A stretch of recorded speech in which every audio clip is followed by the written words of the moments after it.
everyone, and welcome to the Trending in My Life podcast, episode 57. This week we're going to talk about the hunt for somewhere to live, the searching through online forums, online websites, trying to get leads on places that are new to rent, and all the other things that it involves. But also, it's about the emotional roller coaster. Oh yes, it's ups, it's downs. You get a viewing for a property, which in itself is exciting. You beat other people to the post to get that viewing, and you go to it and you wait for the agent to turn up, or in some case the owner will come themselves, and then you get to wander around and you're full of anticipation. You look at the outside, you think, oh, that's a nice window, I like the colour of that door, this street seems nice, and then you walk in. And then all your little illusions are shattered. And it's not that everything is bad, but even when they show a floor plan online, it just seems smaller when you get inside, because there can be like alcoves and indent type things in the wall where they'll fit shelves or a cupboard or something, which brings it in. And the odd shapes you get to rooms, you know, the L shapes, the sort of U shapes, and you're just not expecting it to turn out like that. And sometimes it's not even logical. It's like, well, if this room was square, it would fit in with the pattern of the house more. Why did they do this? Why did they section part of it off? Why did they push the door from the hallway into part of the bedroom? Whoever built them, of course, or altered, and they're responsible for these odd and weird shapes that places get. But yeah, there's that aspect of it, and you're full with anticipation. You say to yourself, this is going to be the one, and then you keep trying to resist and think, yeah, maybe there's around that, there's a way around that, maybe we can work this out. And then you continue on to other rooms and think, this isn't going to work, is it? This just isn't going to work. And then that sort of cloud settles over you and you think, oh well, not this one, and off you go. And I have this thing when I'm viewing properties, I'm very gushy. I can't stand the silence, and I like to keep talking about stuff, and I try and find as many positive things in the place as possible. I'll say, oh, that's an interesting feature, oh, the garden's a nice size, and it'll be like a rubbish tip, but it's a nice size. And I look at it and think, even if there wasn't other things wrong with the house, I would hate to have to tackle that garden. That's like 6 months' work trying to get that into shape. But it's not even been that it's put me off some of the gardens. And it's not that I want to choose a house through a garden, but sometimes a garden can pose a security risk to the back of the house. If you've got broken fences that lead onto alleyways and stuff like that, then you're potentially letting it be very much easier for people to break in. So you that red flags it with me. But yeah, the emotions of it, you get so built up. I mean, you will have travelled there, you will have waited for the agent to turn up, or the owner, and so you've had that sort of build-up, waiting for it, and as you've travelled to it, you'll have walked up a street or ridden up a street and said to yourself, oh, this isn't bad, oh, look, buses run past, and things like that. And when it comes to it, when it's a property where there's things the matter with it, then it's a big downer. And then you have to get back up from that when you go to the next one. And it's like you can't stop being foolish, and you go to the next one just the same. It's like, ooh, what will it be like this time? I'm sure it will be good, and you eagerly go through that, and then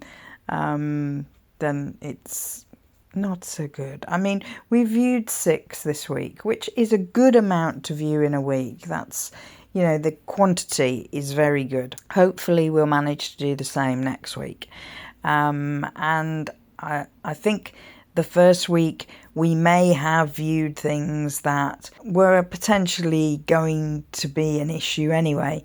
We are in this difficult position that because we have to move quickly, we have to consider moving into a smaller place than we need and putting things in storage. I have done that in the past. I'm thinking how many times actually, maybe twice I've done it in the past. And it's not all that easy to organise getting your things in there, locking it up, and then you'll find, oh gosh, I've left something in there that I need, and you have to go back. And I found when I did have a storage locker, and it was like a big walk-in one, but when I did have one, I ended up going back frequently because there was things in there that I didn't want to ignore, but I did need to get out. I think part of it was it crossed over seasons, so there were some things associated with summertime that had gone in the wintertime. I think it will be very important if we do put stuff in storage to keep a clear record of what's in there, so that you can find things if you need to. And I was fortunate when I used a storage locker last time, I could basically stack the boxes in a U shape towards the door, and that way I could walk along the boxes and pick out the box that I need, because it would have been marked for me. But ideally we want to get a 3-bedroomed house because that's what we're in. And that means you potentially have got the same amount of space. I mean, it's not really true because all houses are different sizes and everything we've looked at is smaller, even if it's 3 bedrooms. And but we've looked at trying to do it with 2 bedrooms, and then you're using 1 bedroom and the living room as different rooms, or not different but combi rooms, so that you're using a combination of one room and another, joining it together to use in that room. And it would be possible, but it'd take a lot of doing and it would be much harder on us.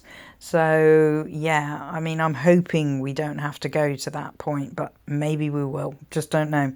I think by the end of next week we'll begin to panic a bit, because by the end of next week it'll be down to sort of 4.5 weeks, something like that. So emotionally though, I'm all over the place. I'm struggling very much to keep positive because there's so many downers on things. And then when you're searching online for properties, the pool of them, the amount of them, once you've done it that initial time, there's a lot less. And all of the time, of course, they're coming off the market because people rent them. So it's not easy. And it's also knowing how far to go out of London. I mean, we'll still be in London, but the further you get towards the outskirts, the higher the price of travel. So that's also a balance, and that's also tugging away at the back of your mind, worrying you that you need to have that money, because then you need to have that money every single week to travel to and from work to feed that commute. So it's important that that is factored in. And you don't forget about it. That would be a nasty shock. I mean, commuting costs can be £2,000 to £3,000 a year. So this is not something you accidentally forget about until you're stood at the station and think, oh my God, I've got a whole year of this. So there you go. But emotionally, it's very up and down. So I've been very up and down emotionally, and I've had headaches this week from stress. I've been feeling very tired at weekends. It's completely exhausting when you go on these viewings. You travel to different areas and you're trying to remember all the things to check. things at work, things that sort of services and stuff like that. So you're very stressed out while you're doing them. And then, if one of them was great, then you'd have the elation of, yeah, we found it. But yeah, we're not at that point yet. So, so it's more of a thing of flopping out at home with, yes, another headache. That's how it's been. And yeah, realistically that the more you see, the more likely you are to find that really nice one. And I mentioned, if you listen to my video, I mentioned that I did find one that I liked, but unfortunately it was too small. And, there's a little bit of you that hangs on to it thinking, ooh, but that one was nice. Ooh, but that one was nice. And then mentally you finally have to let go, because you say, it's not big enough. And not only is it not big enough, but it hasn't got like one of the rooms that needed to be square is a weird shape, and so it's even smaller than not having just the amount of rooms. One of them isn't even the right shape, so which I know sounds weird, but believe me, I wasn't expecting it to be. So you have to go through that. Oh, I like it, I want it. Whoops, no, I can't have it. So yeah, you go through that little string of emotions, and it's taken me about 3 days to stop clinging to it, but now I have. Now I'm like, you have to move on. There are other properties you see. The estate agents, realtors that take you around, they're very different in personalities, and you don't quite know what to expect. I don't think I've yet to get one that I would say is really good at what they do. Some of them, there was one on Saturday that basically opened the door and went, okay, just wander around. And that was it. And we went back and we were asking questions, and he seemed kind of a bit vague and didn't know the answers to some of them. But yeah, he was opening the door and that was it. And then another one, the girl that was showing me around was very enthusiastic about how nice the property was, and she was definitely selling the aspects of it, like, oh, this room's nice and light, this has this, that and the other. But as soon as I start to ask her questions, she didn't know any answers at all. So, and kept saying, oh, I'll have to check that back at the office, And even at one point, I went in the room and said, oh, it's only got 2 plug sockets then. And she said, I believe so, as if she was afraid to say yes. And I appreciate they go and they take people round over and over and over again. So they probably all have a certain amount of spiel that they give, and haven't dug that deep into what the property has and doesn't. Quite a regular thing people will ask for is about broadband, or it's, in my case, I don't know whether I'm just weird, but I do notice when there isn't enough sockets for things. And now we're, in the year that we are, with everyone having so many electrical devices that they charge, to be in a bedroom with only 2 sockets, you'd have to have extension cords on both sides with a load of plugs in that you could use, so yeah, I thought that was unusual. And we have been to some where the owner is there, and so you're meeting the person who's renting you the place, and other times it's just the agent. I find it very difficult when they are still working on the place, because they are telling you that you can move in now. And you think, will you be picking up those tools and taking them with you then? You know, are you going to roll up that sheet that's under the tools and take it? And of course, realistically, it's going to be a week or 2 weeks before you get to move in. But the point is, they are working on these places. You know, when you walk up to a door and there's the sound of power tools, that's not good. You know, unfortunately for me, when that happened, I actually thought it was next door and didn't realise it was in the house I was about to view.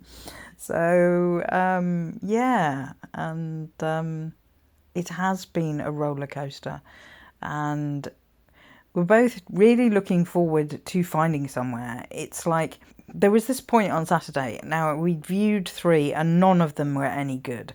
And they all had things the matter with them, and very valid things the matter with them. But there was a point during the evening that we were like, so do we just get that one then? And it's like, no, we mustn't. And it's like you just hate the idea of keep hunting, and it drains you so much that you begin to get to the point where you second guess yourself, and you have to say to yourself, no, you're not crazy. You shouldn't rent this. This is a bad decision, you know, because these properties are being rented for a minimum of a year, and a year's a long time if you walk into something which you know has problems with it to start. You quite often uncover problems once you're moved in, but the fact that it's happening before you move in, no, you have to step away from the crazy and and say no. So that's where I'm at the moment. But it's not a fun trip. And, you know, I can completely understand how they say it's one of the top 5 stressors, moving home. And I mean, it's like it's split into parts as well. You know, you've got this hunting bit, and then the paperwork and waiting to see if you get it, and then the packing and moving, which are different segments.